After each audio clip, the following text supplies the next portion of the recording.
Good morning class. আমি সন্তু, তোমরা দেখছো the learning expert 2.0 YouTube channel. তোমাদের সামনে যে পুলিশের হিউজ ভ্যাকান্সি প্রকাশিত হয়েছে, যেখানে তোমাদের WP constable, WP SI, KP constable এবং ডাব্লিউপি জেল পুলিশের জন্য কিন্তু তোমাদের প্রায় 16,000 মতো ভ্যাকান্সি প্রকাশিত হয়েছে। তো যার জন্য কিন্তু জিকেজিএস এর ক্লাস অলরেডি শুরু হয়ে গেছে, দুটো ক্লাস কিন্তু অলরেডি হয়ে গেছে। তার আগেও কিন্তু আরো দুটো ক্লাস প্রিভিয়াস ইয়ারের ক্লাস সম্বন্ধে আলোচনা করা হয়েছে। যদি সেই ক্লাসগুলো না দেখে থাকো, এই চ্যানেলের ডেসক্রিপশন বক্সে তার লিঙ্ক প্রোভাইড করা আছে, সেটার উপর ক্লিক করলে প্রিভিয়াস ক্লাসগুলো তোমরা সেখান থেকে পরপর করে নিতে পারবে। তো আজকে তোমাদের যে ক্লাসটা থাকছে সেটা হলো জিকেজিএস এর উপর থেকে 3 নম্বর ক্লাস। তো আজকে 3 নম্বর ক্লাসের ফার্স্ট কোশ্চেন দেখো, 2024 সালের প্রজাতন্ত্র দিবসের প্রধান অতিথি হিসাবে কে প্রেজেন্ট ছিলেন? তো ভেরি ভেরি ইম্পর্টেন্ট কোশ্চেন। এই কারণে বলছি, গত বছর 2023 সালে প্রজাতন্ত্র দিবসের কুচকাওয়াজে প্রধান অতিথি হিসেবে কে প্রেজেন্ট ছিলেন, কোশ্চেনটা দিয়েছিল। তো 2023-এ প্রেজেন্ট ছিলেন মিশরের president Abdul Fattah al Sisi. তো 2024-এ কে প্রেজেন্ট ছিলেন? 2024-এ প্রেজেন্ট ছিলেন Emmanuel Macron. Option number B এর কিন্তু সঠিক অ্যান্সার হবে। তো তোমাদের কোশ্চেন এইভাবে ঘুরিয়েও দিতে পারে, 2024 সালের প্রজাতন্ত্র দিবসে প্রধান অতিথি হিসেবে কোন দেশের প্রেসিডেন্ট প্রেজেন্ট ছিলেন? তো প্রেজেন্ট ছিলেন কোন দেশের? ফ্রান্সের প্রেসিডেন্ট কিন্তু প্রেজেন্ট ছিলেন। তাহলে ইমানুয়েল ম্যাক্রন কোন দেশের প্রেসিডেন্ট? ইনি হলেন ফ্রান্সের প্রেসিডেন্ট। আচ্ছা, প্রজাতন্ত্র দিবসের প্রসঙ্গ যেহেতু এসছে, তার আগে এখানে জেনে নাও যে এই কুচকাওয়াজ যেটা হয়েছিল, এখানে 95টা সদস্যের মার্চিং কন্টিজেন্ট সহ ফ্রান্স থেকে আসা 33টা সদস্যের ব্যান্ড কন্টিজেন্টও কিন্তু অংশ নিয়েছিল। তো এই প্রজাতন্ত্র দিবসের এই প্রসঙ্গ থেকে আরেকটা কোশ্চেন তোমাদের এক্সামে দেবে। সেটা কি? সেটা হলো যে প্রজাতন্ত্র দিবসের যে সমস্ত ট্যাবলো গুলো সেখানে শো করানো হয়, তোমরা দেখে থাকবে যে গাড়ির ওপরে বিভিন্ন ধরনের থিম করে, কোনো মন্দির হোক বা কোনো কিছু জায়গার হোক, সে থিমটা করে সেই গাড়ির ওপরে পারফর্ম করা হয় এবং বিভিন্ন স্টেটের একটা থিম কিন্তু সেখানে প্রদর্শন করা হয়। তো সেগুলোকে কি বলা হয়? সেগুলোকে বলা হয় ট্যাবলো। তো বেস্ট ট্যাবলো বেস্ট ট্যাবলো 2024 কোন রাজ্যের ট্যাবলো হয়েছিল এই বছর? তো এই বছর হয়েছিল ওড়িশা রাজ্যের ট্যাবলো। তো এই ওড়িশা রাজ্যের ট্যাবলো যেহেতু বেস্ট ট্যাবলো হয়েছিল, তো এর থিম কি ছিল এই ট্যাবলোটার? সেটা কিন্তু অবশ্যই এক্সামের পয়েন্ট অফ ভিউ থেকে ইম্পর্টেন্ট এবং কোশ্চেন এক্সামে দিতে পারে। তো এর থিম ছিল woman empowerment, woman woman empowerment, woman empowerment in বিকশিত ভারত, ওম্যান এম্পাওয়ারমেন্ট ইন বিকশিত ভারত ছিল এই বছর 2024 সালের থিম। চলে আসো পরের কোশ্চেনে। প্রতিধ্বনি শোনার জন্য কোনো প্রতিফলকের দূরত্ব কত হওয়া উচিত? তো তার আগে আশা করি প্রত্যেকেই পড়ে এসছো ক্লাস 9-10-এ, এটা আশা করব ভৌত বিজ্ঞানে পড়েছো, যে দুটো শব্দের মধ্যে ন্যূনতম কত সেকেন্ডের ব্যবধান থাকতে হয় যার ফলে দুটো শব্দ একটা মানুষ ক্লিয়ারলি শুনতে পারে। তো সেই ব্যবধানটা হলো 1/10 সেকেন্ড। 1/10 সেকেন্ডের ব্যবধান থাকতে হবে, অর্থাৎ 1 সেকেন্ডের 10 ভাগের 1 ভাগ ব্যবধান যদি না থাকে, তাহলে দুটো শব্দ কিন্তু মানুষ পরপর শুনতে পারবে না। মানে এর থেকে যদি ব্যবধান আরো কম থাকে, তাহলে মানুষ কিন্তু শুনতে পারবে না। অর্থাৎ যদি কোশ্চেন দেয়, এই কোশ্চেনটা কিন্তু এক্সামে দিয়েছিল, a minimum gap between two sound to be perceptible by the human ear কত হবে? 1/10 সেকেন্ড, বা অনেক সময় অপশানে থাকে 0.1 সেকেন্ড, মানে 10টাকে উপরে তুলে 0.1 সেকেন্ড এইভাবে করে দেয়। এছাড়া এখান থেকে আরেকটা ডাটা লাগবে এটার অ্যান্সার বার করার জন্য, সেটা হলো শব্দের বেগ। আমরা কি জানি শব্দের বেগ কত? শব্দের বেগ হলো 332 metre per second. Metre per সেকেন্ডের অর্থ কি? 1 সেকেন্ডে শব্দ কত দূরত্ব যাচ্ছে? 332 মিটার দূরত্ব যাচ্ছে। এবং 1 সেকেন্ডেরও 1/10 সেকেন্ড, মানে 1 সেকেন্ডকে যদি আমি 10 দিয়ে ভাগ করি, তো কত সেকেন্ড হবে? 1/10 সেকেন্ড। সেই সময়ের ব্যবধানে আমরা কিন্তু মানে দুটো শব্দের মধ্যে এই 1/10 সেকেন্ড টাইম ব্যবধান থাকতে হবে, তাহলে দুটো শব্দ আমরা ক্লিয়ারলি শুনতে পাবো। তো এখান থেকে বার করো যে 1 সেকেন্ডে শব্দ দ্বারা অতিক্রম দূরত্ব। তো 1 সেকেন্ডে শব্দের অতিক্রান্ত দূরত্ব, শব্দের অতিক্রান্ত দূরত্ব। তো 1 সেকেন্ডে শব্দের অতিক্রান্ত দূরত্ব হলো কত? 332 মিটার হলো অতিক্রান্ত দূরত্ব। তাহলে এখান থেকে বার করো 1 এর 10 সেকেন্ডে শব্দের দ্বারা অতিক্রান্ত দূরত্ব কত? 332 ইন্টু 1 এর 10, মানে নিচে 10 চলে আসছে। তো এখান থেকে আসছে কত ভ্যালুটা? 33.2 সেকেন্ড টাইম লাগছে, মানে সরি 33.2 মিটার দূরত্ব অতিক্রম করছে কত সেকেন্ডে? 1 এর 10 সেকেন্ডে। অর্থাৎ তোমাকে যদি বলা হয় যে দুটো শব্দর মাঝে কত ব্যবধান থাকতে হয় যে শব্দটা শোনার জন্য, তো অ্যান্সার হবে 1 এর 10 সেকেন্ড। এবং এই 1 এর 10 সেকেন্ডে শব্দ কত দূরত্ব অতিক্রম করছে? অতিক্রম করছে 33.2 মিটার দূরত্ব কিন্তু অতিক্রম করছে। এবং এই দূরত্ব 33.2 মিটার, এই দূরত্ব যদি অতিক্রম করে 1 এর 10 সেকেন্ড অন্তর, মানে ফার্স্টে একটা শব্দ চলে গেল এখানে, আরেকটা সেকেন্ড শব্দ, এর মধ্যে ব্যবধান কত হতে হবে? ব্যবধান হতে হবে 1 এর 10 সেকেন্ড, এবং সেই 1 এর 10 সেকেন্ডে শব্দ কত দূরত্ব অতিক্রম করে? 33.2 মিটার দূরত্ব অতিক্রম করে। যখন কোনো কিছুর প্রতিধ্বনি শোনা হয়, সেই প্রতিধ্বনি শোনার জন্য কি হয়? এখানে ধরো কোনো একটা শব্দ ক্রিয়েট করা হলো এ পজিশন থেকে, এবং বি পজিশন হলো প্রতিফলক। তো শব্দ এখান থেকে এখানে যাবে, এখানে আঘাতপ্রাপ্ত হয়ে আবার শব্দটা এ পজিশনে রিটার্ন আসবে। তো এটাকেই বলা হয় কি? প্রতিধ্বনি। তাহলে দুটো শব্দ, মানে এখান থেকে শব্দটা শুরু হলো, এই জায়গা থেকে শব্দের যাত্রা এখান থেকে গেল বি পজিশনে, আবার বি থেকে রিটার্ন আসছে, তার মানে এই দূরত্বটা কত দূরত্ব যাচ্ছে 33.2 মিটার। কারণ আমরা এক্ষুনি পড়লাম কি, দুটো শব্দের মধ্যে ব্যবধান কত হতে হবে? দুটো শব্দ শ্রুতিগোচর হওয়ার জন্য ব্যবধান হতে হবে 1 এর 10 সেকেন্ড, এবং সেই 1 এর 10 সেকেন্ডে শব্দ যাচ্ছে 33.2 মিটার ডিস্টেন্স। যেহেতু প্রতিফলক, মানে এখানে আঘাতপ্রাপ্ত হয়ে বি পজিশনে আঘাতপ্রাপ্ত হয়ে আবার ফিরে আসছে, তাহলে এটাকে 2 দিয়ে ভাগ করে দাও, পেয়ে যাবে যে প্রতিধ্বনি শোনার জন্য প্রতিফলকের দূরত্ব কত হওয়া উচিত। তো ভাগ করলে এখান থেকে পাবে 16 দুগুণ 32, 1 থাকছে 6 দুগুণ 12, 16.6 মিটার। এর সঠিক অ্যান্সার হবে অপশন এ এর সঠিক অ্যান্সার। চলে আসো পরের কোশ্চেন। ব্যারোমিটারে পারদ স্তম্ভের উচ্চতা দ্রুত যদি হ্রাস পায় তাহলে কিসের পূর্বাভাস সূচিত করে? তো দ্রুত যদি ব্যারোমিটারে পারদ হ্রাস পায়, সেটা নিম্নচাপের সৃষ্টির একটা কিন্তু ইন্ডিকেট করে।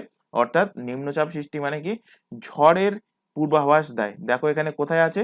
এখানে দেখো ঝড়ের সংকেত, অপশন নাম্বার বি এর কিন্তু সঠিক অ্যান্সার হবে। ঝড়ের সংকেত প্রোভাইড করবে যদি ব্যারোমিটারের পারদের স্তম্ভ দ্রুত হ্রাস পায়। আচ্ছা, এখান থেকে কিছু মিটার তোমাদের রিলেট করাবো যেগুলো এক্সামে বহুবার কোশ্চেন দিয়েছে। যেমন ফার্স্ট হলো ব্যারোমিটার। ব্যারোমিটারের দ্বারা কি মাপা হয়? ব্যারোমিটারের দ্বারা মাপা হয় বায়ুর প্রেসার, অর্থাৎ বায়ুর চাপ মাপা হয় ব্যারোমিটার দ্বারা। কোশ্চেন দেবে তোমাদের ক্রোনোমিটার, কোশ্চেন দেবে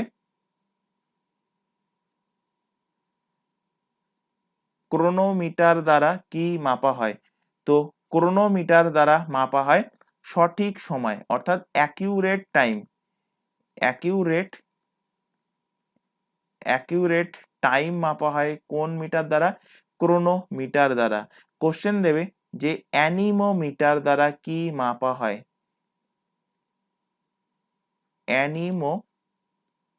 অ্যানিমোমিটার দ্বারা কি মাপা হয়?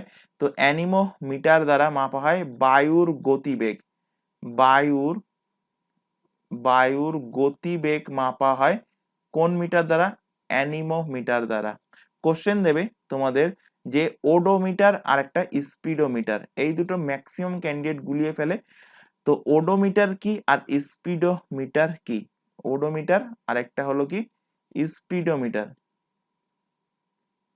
Odometer, speedometer. তো স্পিডোমিটারে তুমি একটা সাপোজ বাইক চালাচ্ছ বা 4 চাকা চালাচ্ছ, যাই চালাও না কেন, দেখবে যে তুমি কত স্পিডে গাড়িটা চলছে, 40 স্পিডে হোক বা 50 স্পিডে হোক বা 20 স্পিডে হোক। তো সেই যেটা ইন্ডিকেট করে যে তুমি 40 স্পিডে যাচ্ছ না 50 কিলোমিটার পার ঘন্টা বেগে যাচ্ছ, তো সেটা যে মিটারটা ইন্ডিকেট করে তাকে বলা হয় কি স্পিডোমিটার। অর্থাৎ স্পিডোমিটারের দ্বারা কি পরিমাপ করা হয়? পরিমাপ করা হয় স্পিড। স্পিডকে অর্থাৎ বেগকে পরিমাপ করা হয়। স্পিড পরিমাপ করা হয় কিসের দ্বারা? স্পিডোমিটার দ্বারা। এবার তুমি 40 কিলোমিটার পার ঘন্টা বেগে যাও বা 100 কিলোমিটার পার ঘন্টা বেগে যাও, তুমি 1 ঘন্টা ধরে কত ডিস্টেন্স যাচ্ছ, বা তুমি 30 মিনিটে কত ডিস্টেন্স যাচ্ছ, বা তুমি কলকাতা থেকে সাপোজ ধরো বর্ধমান যাচ্ছ, কত ডিস্টেন্স যাচ্ছ, সেইটা যে মিটারে কাউন্ট হয় তাকে বলা হয় ওডোমিটার। অর্থাৎ ওডোমিটারের দ্বারা কি কাউন্ট হয়? অতিক্রান্ত দূরত্ব, কত দূরত্ব তুমি গেছো, অতিক্রান্ত দূরত্ব কাউন্ট হয় ওডোমিটার দ্বারা। এবার চলে আসো, পরবর্তী মিটার হলো অ্যামমিটার। দাঁড়াও এখানে কালিটা চেঞ্জ করে নিই। অ্যামমিটার, অ্যামমিটারের দ্বারা কি মাপা হয়? আর আচ্ছা, অ্যামমিটারটা বলে নিই। অ্যামমিটারের দ্বারা মাপা হয় যে electric current, electric electric current মাপা হয় অ্যামমিটার দ্বারা। কোশ্চেন দেবে ফ্যাদোমিটার দ্বারা কি মাপা হয়? নটিক্যাল মাইল দ্বারা কি মাপা হয়? ফ্যাদোমিটার, ফ্যাদোমিটার দ্বারা কি মাপা হয়? বহুবার কিন্তু এক্সামে কোশ্চেন দিয়েছে এই ফ্যাদোমিটার থেকে। তো ফ্যাদোমিটারের দ্বারা সমুদ্রের গভীরতা মাপা হয়। সমুদ্রের গভীরতা, সমুদ্রের গভীরতা মাপা হয় কোন মিটার দ্বারা? মাপা হয় ফ্যাদোমিটার দ্বারা। আবার যদি কোশ্চেন যায় যে সমুদ্রের মধ্যে বা জলের মধ্যে দূরত্ব মাপা হয় কিসের দ্বারা? তো মাপা হয় সেটা নটিক্যাল মাইলের দ্বারা। তো নটিক্যাল মাইলের দ্বারা কি মাপা হয়? মাপা হয় জলে দূরত্ব, জলে দূরত্ব মাপা হয় নটিক্যাল মাইল দ্বারা। সাপোজ ধরো এখানে একটা জাহাজ, জলে জাহাজ যাচ্ছে, আর এত ডিস্টেন্স দিয়ে একটা জাহাজ যাচ্ছে। তো এই জাহাজটা যদি ইন্ডিকেট করে যে অপোনেন্ট জাহাজটা কত দূরে আছে, তো সেটা কাউন্ট করবে কোন মিটার দ্বারা? কাউন্ট করবে নটিক্যাল মাইল মিটার দ্বারা। এবার এখান থেকে আরেকটা কোশ্চেন তোমাদের এক্সামে বহুবার দেয়, যে সেটা হলো সিসমোগ্রাফ, আর একটা হলো রিক্টার স্কেল। ম্যাক্সিমাম ক্যান্ডিডেট এইটাতে গোলায়।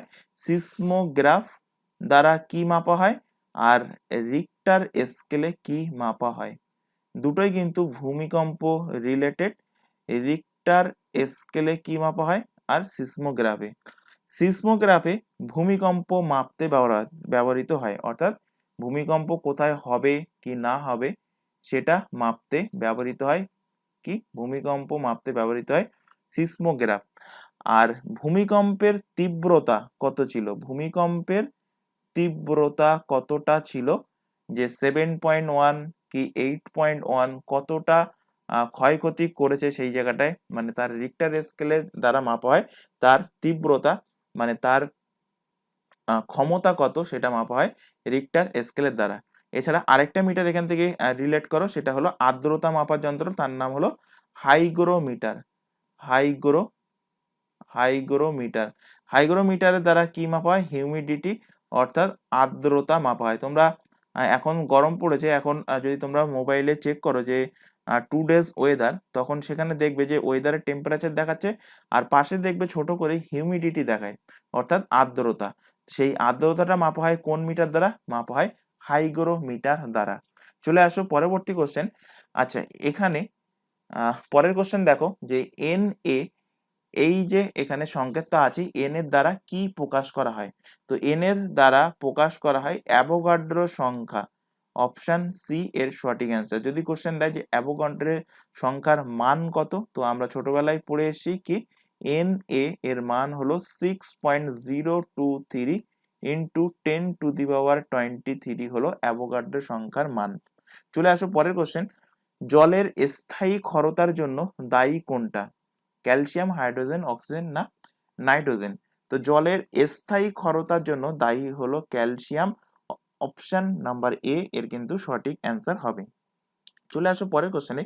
আজ এখানে একটা ছোট ইনফরমেশন প্রোভাইড করা আছে। তোমরা এখন বর্তমান যে ক্লাসটা দেখছো সেটা হলো পুলিশের স্পেশাল জিকে জিএস এর ক্লাস। এর পাশাপাশি এখানে আদার্স যে এক্সামের নামগুলো দেখতে পাচ্ছ, প্রত্যেকটা এক্সামের জন্য এই চ্যানেলে কিন্তু সম্পূর্ণ ফ্রিতে syllabus wise live class provide করা হয়। লাইভ ক্লাস অ্যাটেন্ড না করতে পারলে ক্লাস থেকে যায় রেকর্ডেড ফরম্যাটে, সুতরাং পরবর্তীতে তোমরা ক্লাসগুলো পরপর দেখে নিতে পারবে রেকর্ডেড অবস্থাতে। তো আর এই যে এক্সামের নামগুলো দেখতে পাচ্ছ, প্রত্যেকটা এক্সামের জন্য এই চ্যানেলে কিন্তু আমাদের হোয়াটসঅ্যাপ গ্রুপ ওপেন করা আছে।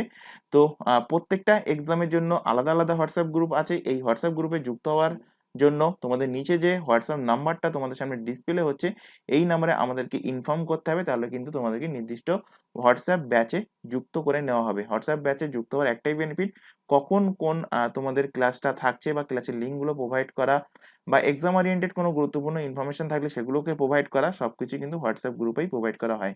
এছাড়া এখানে আরো একটা ইনফরমেশন দেওয়া আছে, তোমরা এখন বর্তমানে যে চ্যানেলটাতে ক্লাসটা দেখছো তার নাম হলো দ্য লার্নিং এক্সপার্ট 2.0।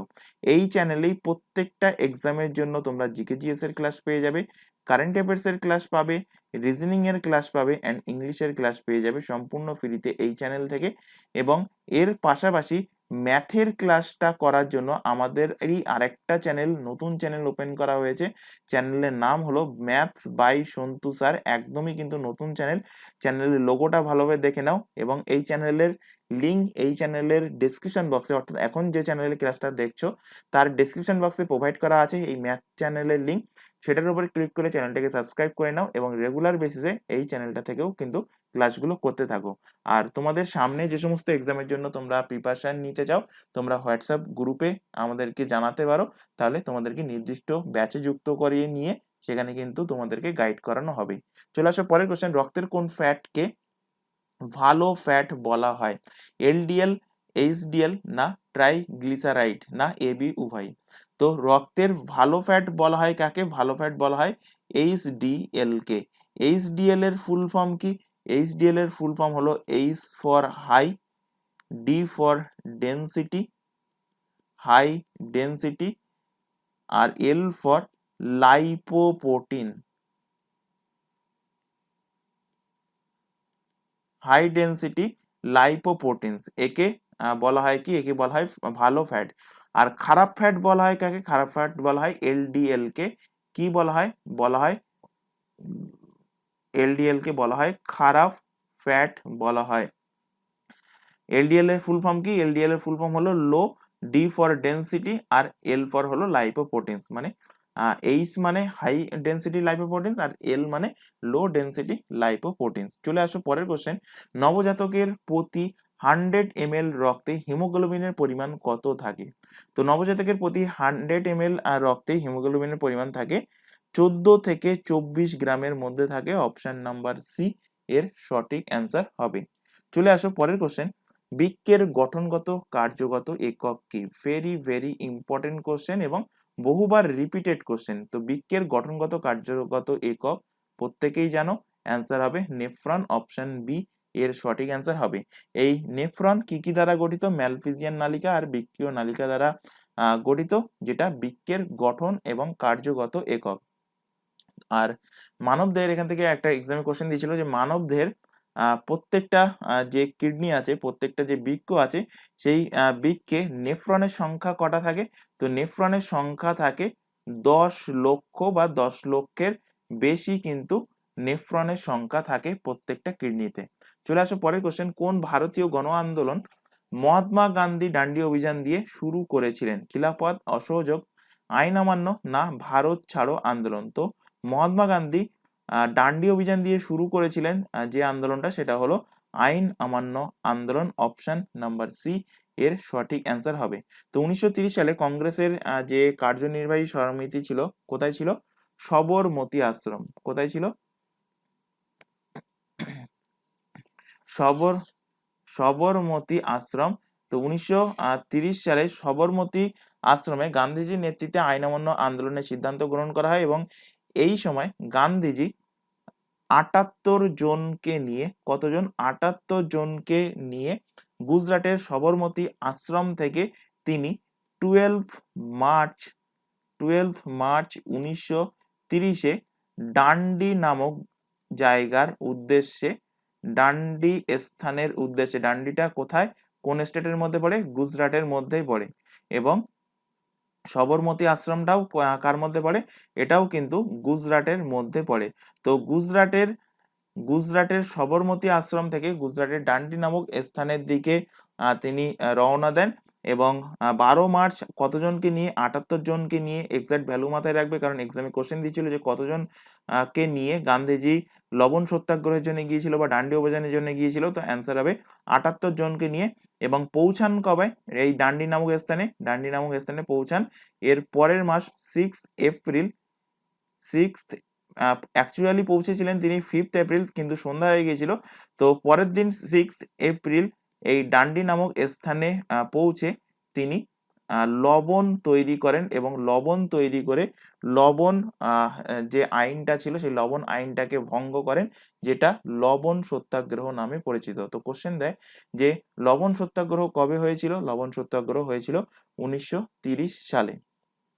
এখান থেকে গান্ধীজি থেকে আরো কিছু ফ্যাক্ট তোমাদের রিলেট করাবো, যেগুলো এক্সামে বহুবার কোশ্চেন দিয়েছে। তো গান্ধীজি থেকে কোশ্চেন দেবে গান্ধীজির প্রথম সত্যাগ্রহ। গান্ধীজির প্রথম সত্যাগ্রহ কোথায় ছিল? তো গান্ধীজির প্রথম সত্যাগ্রহ ছিল সাউথ আফ্রিকা। সাউথ আফ্রিকাতে গান্ধীজি প্রথম সত্যাগ্রহ করেছিলেন। যদি কোশ্চেন দেয় গান্ধীজি এর ভারতে প্রথম সত্যাগ্রহ, গান্ধীজি এর ভারতে প্রথম সত্যাগ্রহ কোনটা? সেটা হয়ে যাবে চম্পারণ সত্যাগ্রহ। সেটা কি হবে? চম্পারণ সত্যাগ্রহ। কবে হয়েছিল? 1917 সালে হয়েছিল। চম্পারণ জায়গাটা কোথায়? বিহারে অবস্থিত। গান্ধীজি থেকে আরেকটা ফ্যাক্ট রিলেট করো। গান্ধীজি শুধুমাত্র একবারই আইএনসি অর্থাৎ ইন্ডিয়ান ন্যাশনাল কংগ্রেসে তিনি প্রেসিডেন্ট হয়েছিলেন। কত সালে হয়েছিলেন প্রেসিডেন্ট? 1924 সালে প্রেসিডেন্ট হয়েছিলেন। কোন অধিবেশনে প্রেসিডেন্ট হয়েছিলেন? তো বেলগাঁও। বেলগাঁওতে তিনি প্রেসিডেন্ট হয়েছিলেন একবারই ইন্ডিয়ান ন্যাশনাল কংগ্রেসের। বাকি অপশনগুলো থেকে রিলেট করো। খিলাফত আন্দোলন, খিলাফত আন্দোলন থেকে কোশ্চেন দিয়েছিল তোমাদের এক্সামে যে এই খিলাফত আন্দোলনের নেতা, প্রমুখ নেতা কে? তো অপশনে ছিল আলী ব্রাদার্স। আলী ব্রাদার পিএসসির এক্সামেই দিয়েছিল সম্ভবত, ডাব্লিউবিসিএস কিংবা পিএসসির কোন একটা এক্সামে দিয়েছিল, খেয়াল আসছে না। তো অ্যান্সার হবে আলী ব্রাদার্স। তো কোশ্চেন যদি হার্ড লেভেল করে তো এই আলী ব্রাদার্সের নাম কি সেটা জানতে চাইবে।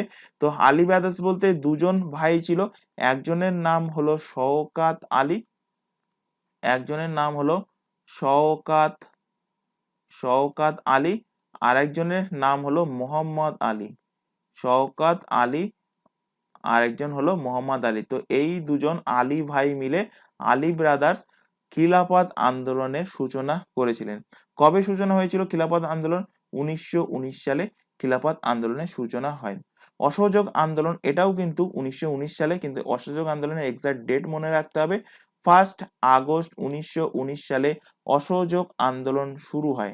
অসহযোগ আন্দোলন থেকে আরেকটা কোশ্চেন দেয় যে অসহযোগ আন্দোলন কবে বন্ধ করে দেওয়া হয়েছিল? গান্ধীজি কবে অসহযোগ আন্দোলনকে বন্ধ করেছিলেন?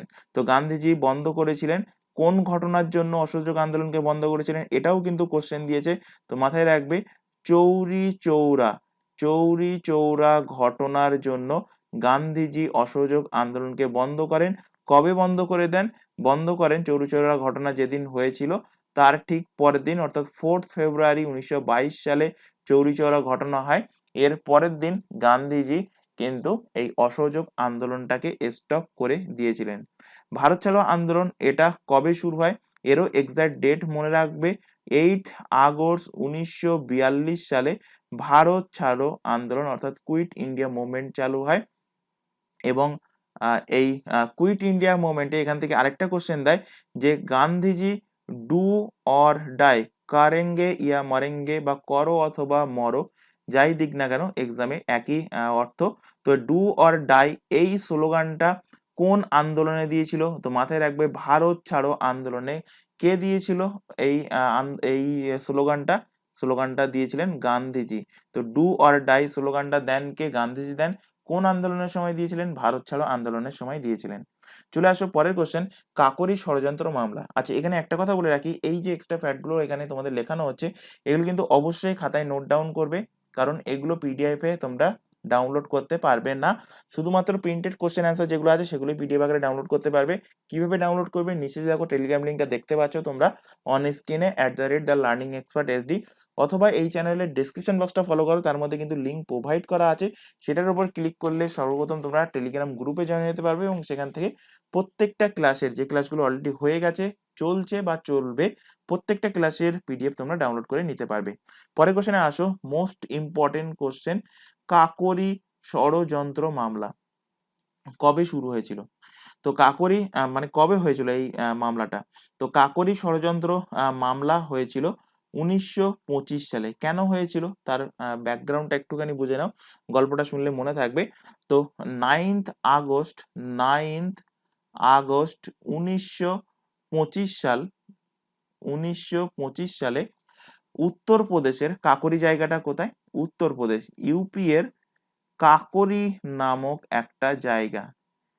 এই কাকোরি নামক জায়গাতে ট্রেন থেকে আহ, আহ, তখন 1925 সাল মানে ইংরেজদেরই ট্রেন চলতো।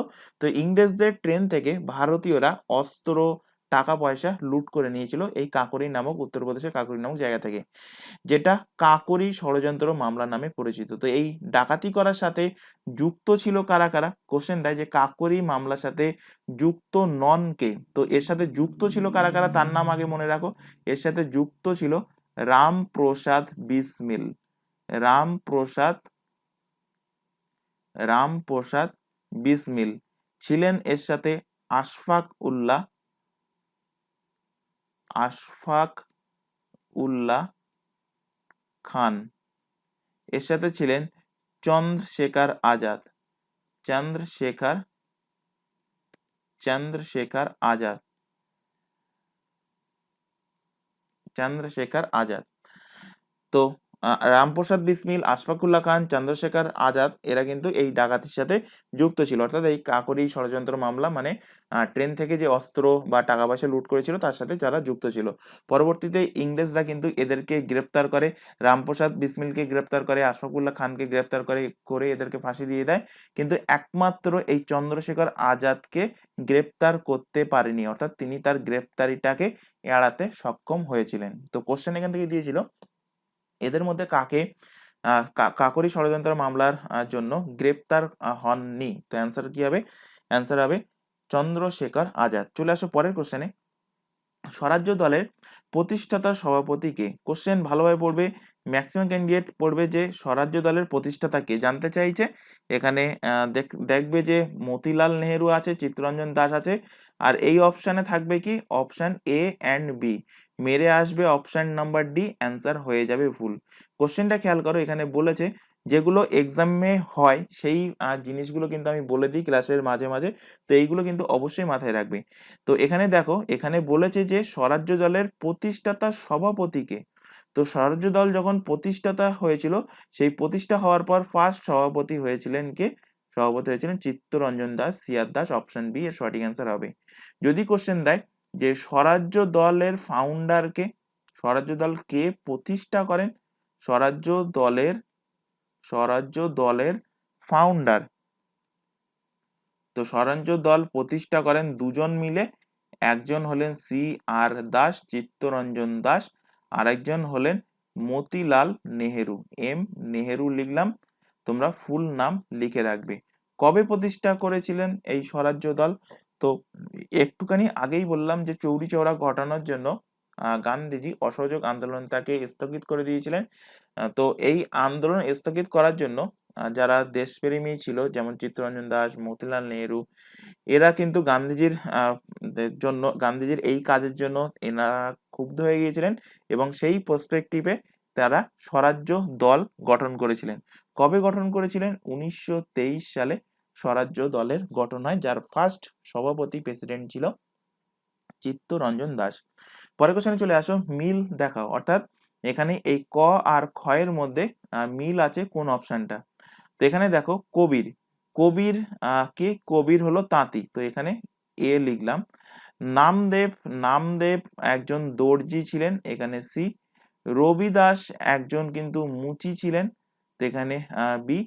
আর রামানন্দ ছিলেন একজন দর্জি।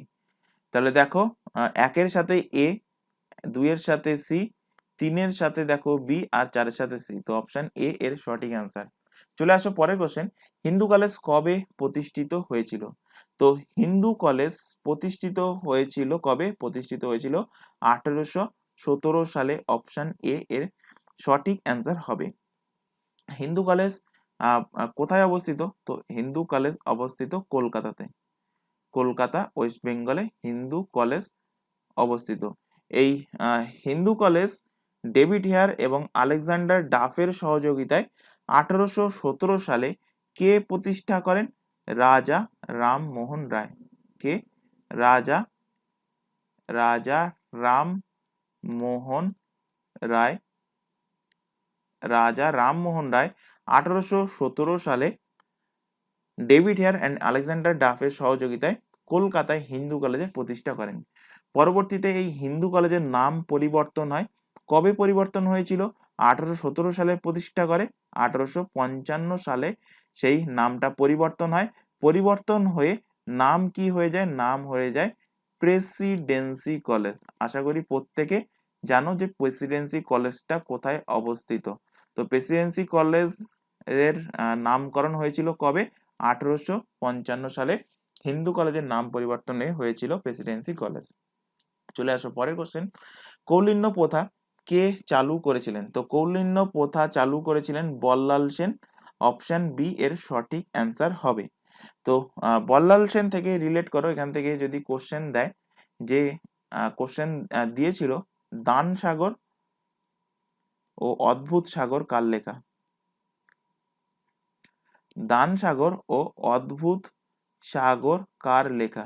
তো দান সাগর এবং অদ্ভুত সাগর লিখেছেন কে? লিখেছেন বল্লাল সেন। যদি কোশ্চেন দেয় যে সেন বংশের শেষ রাজা কে ছিলেন?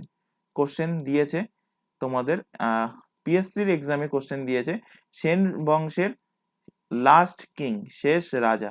তো সেন বংশের শেষ রাজা ছিলেন লক্ষণ সেন। লক্ষণ সেন থেকে আরেকটা কোশ্চেন দেয় যে লক্ষণ সেনের সভাকবি কে ছিলেন? তো লক্ষণ সেনের সভাকবি ছিলেন জয়দেব। কোশ্চেন দেবে জয়দেবের লেখা বইটির নাম কি? তো জয়দেবের লেখা বইটির নাম হলো গীত গোবিন্দ। গীত গোবিন্দ। তাহলে গীত গোবিন্দ থেকে গীত গোবিন্দ কার লেখা? গীত গোবিন্দ লেখা জয়দেবের। আচ্ছা, কোশ্চেন যদি দেয় যে সেন বংশের শেষ রাজা বললাম, যদি কোশ্চেন দেয় যে সেন বংশের প্রতিষ্ঠাতাকে, সেন বংশের ফাউন্ডার, প্রতিষ্ঠাতা কে? তো সেন বংশের ফাউন্ডার হলেন সামন্ত সেন, সেন বংশের প্রতিষ্ঠাতা। চলে আসো পরের কোশ্চেন। নিম্নলিখিত কোন মহাজন পদে প্রজাতন্ত্র ছিল? তো প্রজাতন্ত্র ছিল ব্রিজিতেও ছিল, মল্লতেও ছিল। অপশন এ আর বি দুটোই সঠিক, তো অপশন নাম্বার ডি এর কিন্তু সঠিক অ্যান্সার হবে। মহাজন পদ থেকে তোমাদের যে কোশ্চেনটা বহুবার এক্সামে দিয়েছে সেটা হলো কি? যেটা হলো দক্ষিণ ভারতের দক্ষিণ ভারতের একমাত্র মহাজন পদ কোনটা ছিল, তার নাম কি? তো দক্ষিণ ভারতের একমাত্র মহাজন পদ, তার নাম হলো অসমক। অসমক হলো দক্ষিণ ভারতের একমাত্র মহাজন পদ, যার রাজধানী কোথায় ছিল? যার রাজধানী ছিল পোটালি ছিল যার রাজধানী। আচ্ছা, এখান থেকে কিছু ইম্পর্টেন্ট মহাজন পদ আমি রিলেট করাবো এবং তাদের রাজধানী বহুবার এক্সামে কোশ্চেন দিয়েছে, যার মধ্যে ফার্স্ট হলো মগধ। মগধের রাজধানী কোথায় ছিল? মগধের রাজধানী ছিল রাজগীর। মগধের রাজধানী কোথায় ছিল? মগধের রাজধানী ছিল রাজগীর। আচ্ছা, রাজগীর থেকে আরেকটা কোশ্চেন রিলেট করি, যদি তোমাদের কোশ্চেন দেয় যে প্রথম বৌদ্ধ সঙ্গীত কোথায় আয়োজন করা হয়েছিল? প্রথম বৌদ্ধ সঙ্গীত এর আয়োজন কোথায় হয়েছিল? এর আয়োজন হয়েছিল রাজগীরে। চলে আসো পরবর্তী ষোড়শ মহাজন পদের মধ্যে আরেকটা মহাজন পদ, সেটা হলো কুরু। তো কুরুর রাজধানী কোথায় ছিল? কুরুর রাজধানী ছিল ইন্দ্রপ্রস্থ। ইন্দ্রপ্রস্থ। আচ্ছা, এখান থেকে আরেকটা কোশ্চেন তোমাদের করিয়ে দিই। ইন্দ্রপ্রস্থ থেকে কোশ্চেন দিয়েছিল তোমাদের এক্সামে যে দিল্লির প্রাচীন নাম কি ছিল? তো দিল্লির প্রাচীন নাম ছিল ইন্দ্রপ্রস্থ। চলে আসো পরবর্তী মহাজন পদ অবন্তী। অবন্তীর রাজধানী কোনটা? অবন্তীর রাজধানী হলো উজ্জয়িনী। উজ্জয়িনী। আর বাহুবলী সিনেমায় তোমরা শুনেছো যে আরেকটা সাম্রাজ্যের কথা, তার নাম কি? মাহিষ্মতি। তো মাহিষ্মতি অ্যান্ড উজ্জয়িনী ছিল অবন্তীর রাজধানী। চলে আসো পরবর্তী মহাজন পদ গান্ধারা। গান্ধারার রাজধানী কি? গান্ধারার রাজধানী ছিল তক্ষশিলা। তক্ষশিলা। আর লাস্ট আরেকটা মনে রাখো, সেটা হলো মল্ল। মল্লর রাজধানী কোথায় ছিল? মল্লর রাজধানী ছিল কুশিনারা, ছিল মল্লর রাজধানী। চলে আসো পরের কোশ্চেন। নিম্নলিখিত কোন নদীটি তিব্বতে সাংপো নামে পরিচিত? তো ইজি কোশ্চেন, সাংপো নামে পরিচিত হলো ব্রহ্মপুত্র নদ। অপশন ডি এর সঠিক অ্যান্সার হবে। কোশ্চেন দেবে ব্রহ্মপুত্রের উৎপত্তি কোথায়? এর অরিজিন কোথায়? এর অরিজিন উৎপত্তি কোথায়? তো ব্রহ্মপুত্রের উৎপত্তি হলো কৈলাস রেঞ্জ, কৈলাস পর্বতের, কৈলাস পর্বতের মানস সরোবর হ্রদের, মানস সরোবর, কৈলাস পর্বতের মানস সরোবর হ্রদের কাছে কোন গ্লেসিয়ার থেকে? চেমাউংদুং, চেমাউং, চেমাউংদুং গ্লেসিয়ার থেকে, হিমবাহ থেকে, গ্লেসিয়ারের অর্থ হলো হিমবাহ, গ্লেসিয়ার থেকে ব্রহ্মপুত্র নদের উৎপত্তি। ব্রহ্মপুত্র নদ থেকে আরেকটা কোশ্চেন যেটা দেয় যে এই ব্রহ্মপুত্র নদে কিন্তু বিভিন্ন জায়গায় বিভিন্ন রকম নাম, তো সেখান থেকে কোশ্চেন তুলে দেয়। যেমন এখানে দিয়েছে যে তিব্বতে সাংপো নামে পরিচিত কোন নদীটা? তো অ্যান্সার হবে ব্রহ্মপুত্র। তো ব্রহ্মপুত্র তিব্বতের নাম হলো কি? সাংপো, সেটা আমি আর এখানে লিখছি না, ইয়ারলাং সাংপো। ইয়ারলাং আছে, ইয়ারলাং উপরে লিখে দিচ্ছি, ইয়ারলাং সাংপো হলো তিব্বতের নাম। এরপর তিব্বতের পর এই ব্রহ্মপুত্র নদটা ভারতে প্রবেশ করছে কোন স্টেট দিয়ে? কোশ্চেন দিয়েছিল যে ব্রহ্মপুত্র নদ প্রথম ভারতে প্রবেশ করছে কোন রাজ্য দিয়ে?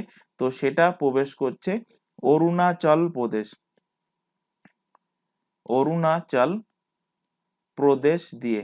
তো অরুণাচল প্রদেশে এই নদীর নাম কি? এই নদীর নাম হলো সিয়াং বা দিহাং, সিয়াং বা দিহাং রিভার, সিয়াং বা দিহাং রিভার হলো অরুণাচল প্রদেশে এই নদীর নাম। এরপর অরুণাচল প্রদেশ থেকে এই নদীটা প্রবেশ করছে কোথায়? এই নদীটা প্রবেশ করছে আসামে। আসামে যখন প্রবেশ করছে এই নদীর নাম হয়ে যাচ্ছে কি? এই নদীর নাম হয়ে যাচ্ছে ব্রহ্মপুত্র, এই নদীর নাম হয়ে যাচ্ছে। আসাম থেকে এই নদীটা তারপর প্রবেশ করছে কোথায়? প্রবেশ করছে বাংলাদেশ, প্রবেশ করছে বাংলাদেশ। বাংলাদেশে এই নদীটা যখন প্রবেশ করছে এই নদীর নাম হয়ে যাচ্ছে কি? এই নদীর নাম হয়ে যাচ্ছে যমুনা। এবার এই যমুনার সাথে এসে মিলছে কে? মিলছে গঙ্গারই শাখা নদী পদ্মা। তো পদ্মা আর যমুনা যখন আবার মিলছে, মেলার পর এই যমুনা আর পদ্মার মিলিত প্রবাহ মেঘনা নামে বাহিত হয়ে সেই নদীটা মিলছে কোথায়? মিলছে বঙ্গোপসাগরে গিয়ে, অর্থাৎ বে অফ বেঙ্গলে গিয়ে। এখানে একটা জিনিস খেয়াল রাখবে যে কোশ্চেন দেবে যে যমুনা, মানে যমুনা থেকেই কনফিউজিং কোশ্চেন দেবে, তো বাংলা কোশ্চেনটা ছেড়ে তোমরা একটু ইংলিশ কোশ্চেনের দিকে যাবে। তো কোশ্চেনটা কোন জায়গায় কনফিউজিং করবে যে যমুনা কার উপনদী, এই কোশ্চেনটা তোমাদের দেবে। তো সেখানে অপশানে দেখবে যে YAMUNA লেখা আছে কিনা। তো ওয়াই দিয়ে যদি লেখা থাকে তার মানে YAMUNA, ওই যমুনা মানে সেটা হলো গঙ্গার উপনদী। এবং ভারতের সবথেকে বড় উপনদী কোনটা? ভারতের সবথেকে বড় উপনদী হলো গঙ্গার উপনদী, যমুনা উপনদী। আর যখন যে দিয়ে লেখা থাকবে তো সেই যমুনার অর্থ হলো যে ব্রহ্মপুত্র নদটা যখন বাংলাদেশে প্রবেশ করছে তার নাম পরিবর্তন হয়ে যে যমুনা হচ্ছে সেটা হলো JAMUNA। তো বাংলাতে শুনতে একই রকম লাগে, বাংলার স্পেলিংও একই, কিন্তু ইংলিশটা একটুখানি ফলো রাখবে। এখান থেকে রিলেট করো তিস্তা রিভার। তিস্তা রিভার এটাও কিন্তু ব্রহ্মপুত্রের উপনদী, ব্রহ্মপুত্রের, ব্রহ্মপুত্রের এটা কিন্তু ট্রিবিউটারিজ, অর্থাৎ উপনদী। আচ্ছা, ব্রহ্মপুত্রের উপনদী প্রসঙ্গ যেহেতু এসছে, এখান থেকে একটা এক্সামে কোশ্চেন দিয়েছিল, সেটা আমি এখান থেকে রিলেট করে দিই যে ব্রহ্মপুত্রের সব থেকে বড় উপনদী কোনটি? ব্রহ্মপুত্রের সব থেকে বড় উপনদীর নাম কি? তো ব্রহ্মপুত্রের সব থেকে বড় উপনদী হলো সুবর্ণশিরি, সুবর্ণ, সুবর্ণশিরি রিভার হলো ব্রহ্মপুত্রের সব থেকে বড় উপনদী। কোশ্চেন দেবে যে longest river of India, longest river in India, ভারতের সব থেকে দীর্ঘতম নদী কোনটা? তো অ্যান্সার হয়ে যাবে গঙ্গা ভারতের দীর্ঘতম নদী। এর লেন্থ কিছু বইতে তোমরা পাবে 25 কিলোমিটার, কিছু বইতে পাবে 10 কিলোমিটার, কিছু বইতে পাবে 2500 কিলোমিটার। তো যাই হোক, অ্যাপ্রক্স এর আশেপাশে যে ভ্যালু থাকবে যদি লেন্থ জিজ্ঞাসা করে তো সেই ভ্যালুটা তোমরা মার্কিং করে আসবে। এখান থেকে তাহলে জেনে গেলে যে ভারতের সব থেকে লংগেস্ট রিভার কি? গঙ্গা। যদি কোশ্চেন দেয় ভারতের দ্বিতীয় দীর্ঘতম নদী কোনটা, দিতেই পারে কোশ্চেন। ভারতের ভারতের দ্বিতীয় দীর্ঘতম নদী, দ্বিতীয় দীর্ঘতম নদী কোনটি? তো ভারতের দ্বিতীয় দীর্ঘতম নদী হলো গোদাবরী। গোদাবরী হলো ভারতের দ্বিতীয় দীর্ঘতম নদী। তো যেহেতু দ্বিতীয় দীর্ঘতম নদী, তো এর লেন্থটাও তোমাদের মাথায় রাখতে হবে, 1465 কিলোমিটার হলো এর লেন্থ। গোদাবরী থেকে আরেকটা কোশ্চেন রিলেট করিয়ে দিই। গোদাবরীকে কি বলা হয়? গোদাবরীকে বলা হয় দক্ষিণী গঙ্গা। কি বলা হয়? দক্ষিণী গঙ্গা বলা হয়। কেন বলা হয়? যেহেতু গঙ্গার পরে সব থেকে ভারতের দীর্ঘতম নদী হলো গোদাবরী, তাই গোদাবরীকে দক্ষিণী গঙ্গা বলা হয়। যদি কোশ্চেন দিত দক্ষিণ ভারতের গঙ্গা বলা হয় কোন নদীকে, তখন অ্যান্সার হবে কাবেরীকে বলা হয় south Ganga of south India, অর্থাৎ দক্ষিণ ভারতের গঙ্গা। আচ্ছা, এখান থেকে তোমাদের লংগেস্ট রিভার অফ ইন্ডিয়া যেহেতু এখান থেকে রিলেট করালাম, এখান থেকে আরো দুটো কোশ্চেন রিলেট করাবো। যদি কোশ্চেন দেয় যে ওয়েস্ট বেঙ্গলের লংগেস্ট রিভার, ওয়েস্ট বেঙ্গলের লংগেস্ট রিভার, ওয়েস্ট বেঙ্গলের দীর্ঘতম নদী কোনটা? তো ওয়েস্ট বেঙ্গলের দীর্ঘতম নদী হলো এই গঙ্গারই উপনদী, তার নাম কি? আদি গঙ্গা। আদি গঙ্গা হলো ওয়েস্ট বেঙ্গলের লংগেস্ট রিভার। আরেকটা কোশ্চেন এখান থেকে রিলেট করে নাও, যে যদি কোশ্চেন দেয় পৃথিবীর ওয়ার্ল্ডস লংগেস্ট রিভার, তো পৃথিবীর সব থেকে বড় নদী হলো কি? নীল নদ। নীল নদ হলো পৃথিবীর সব থেকে বড় নদী, যার লেন্থ হলো 6050 কিলোমিটার। আর যদিও রিসেন্টলি শুনতে পাচ্ছি যে অ্যামাজন যে নদীটা আছে, অ্যামাজন নদীর লেন্থ কিন্তু আরো ইনক্রিজ হয়েছে, সেটা নীল নদের থেকেও কিন্তু তার লেন্থ ইনক্রিজ হয়ে গেছে। সুতরাং অ্যামাজনকে এখন ওয়ার্ল্ডের লংগেস্ট রিভার হিসেবেও কিন্তু সেটাকে কনসিডার করা হচ্ছে। চলে আসো পরের কোশ্চেন। দক্ষিণ ভারতের টোডা উপজাতির মূল পেশা কোনটা? তো টোডা উপজাতির মূল পেশা হলো পশুপালন করা, অপশন ডি এর সঠিক অ্যান্সার হবে। তো এই টোডা উপজাতিটা মূলত এদের দেখতে পাওয়া যায় কোথায়? তামিলনাড়ু। তামিলনাড়ুর মূলত এক্সাক্ট জায়গাটা কোথায়? নীলগিরি পার্বত্য অঞ্চলে। কোথায়? নীলগিরি, নীলগিরি হিলসে, নীলগিরি পার্বত্য অঞ্চলে দেখতে পাওয়া যায়। কোশ্চেন দেবে যে নীলগিরি থেকে, নীলগিরি প্রসঙ্গ যেহেতু এসে এখান থেকে দুটো কোশ্চেন দেয়, নীলগিরির উচ্চতম শৃঙ্গের নাম কি? উচ্চতম শৃঙ্গের নাম হলো দোদা বেতা। নীলগিরি থেকে আরেকটা কোশ্চেন দেয় যে পূর্ব ঘাট ও পশ্চিম ঘাট পর্বতমালা কোথায় মিলিত হয়? পূর্ব ঘাট এবং পশ্চিম ঘাট পর্বতমালা কোথায় মিলিত হয়? এই দুটো মিলিত হয় এই নীলগিরি পার্বত্য অঞ্চলে এসে। আচ্ছা, এখানে কোশ্চেনটা অ্যাকচুয়ালি ছিল উপজাতি রিলেটেড, তো এখান থেকে আরো দুটো কোশ্চেন রিলেট করিয়ে দিই। যদি কোশ্চেন দেয় যে ভারতের সব থেকে বড় উপজাতি, ভারতের সব থেকে বড় ট্রাইব, বড় উপজাতি কোনটা? তো সেটা হয়ে যাবে ভিল উপজাতি। ভিল ট্রাইব হলো সব থেকে বড় উপজাতি। আর যদি কোশ্চেন দেয় আমাদের পশ্চিমবঙ্গের সব থেকে বড় ট্রাইব কোনটা? তো পশ্চিমবঙ্গের সব থেকে বড় ট্রাইব হলো সাঁওতাল, হলো পশ্চিমবঙ্গের সব থেকে বড় উপজাতি বা বড় ট্রাইব। চলে আসো পরের কোশ্চেন। কোথায় পশ্চিমী ঝঞ্ঝার উৎপত্তি স্থল? তো পশ্চিমী ঝঞ্ঝার উৎপত্তি হয় কোথায়? উৎপত্তি হয় ভূমধ্যসাগরে, অপশন নাম্বার ডি এর সঠিক অ্যান্সার হবে। এই পশ্চিমী ঝঞ্ঝার দ্বারা শীতকালে যে বৃষ্টিপাতটা হয় সেটা পশ্চিমী ঝঞ্ঝার দ্বারা, এবং এই পশ্চিমী ঝঞ্ঝার দ্বারা পাঞ্জাব হরিয়ানাতে বেশি বৃষ্টিপাত হয়, এবং যার ফলে গমের উৎপাদনটা কিন্তু ভালো হয়। চলে আসো পরের কোশ্চেন। সোমালিয়ার রাজধানী কোনটা? তো সোমালিয়ার রাজধানী হলো মোগাদিসু, অপশন নাম্বার সি এর কিন্তু সঠিক অ্যান্সার হবে। তাহলে এখানে বাকি যে অপশনগুলো আছে সেগুলোর সাথে রিলেট করো, বাকিগুলোও কিন্তু কোনো না কোনো দেশের এরা ক্যাপিটাল। তো লিমা হলো পেরু রাজ্যে, পেরু দেশের ক্যাপিটাল।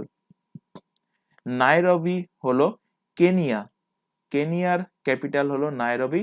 আর আদিস আবাবা হলো ইথিওপিয়া। ইথিওপিয়া ইথিওপিয়ার ক্যাপিটাল হলো আদিস আবাবা।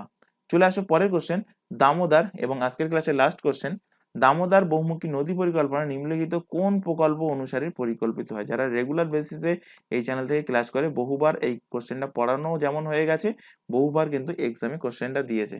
তো দামোদর বহুমুখী নদী পরিকল্পনা এটা কোন প্রকল্প অনুসারে এটা প্রকল্পিত করা হয়েছিল?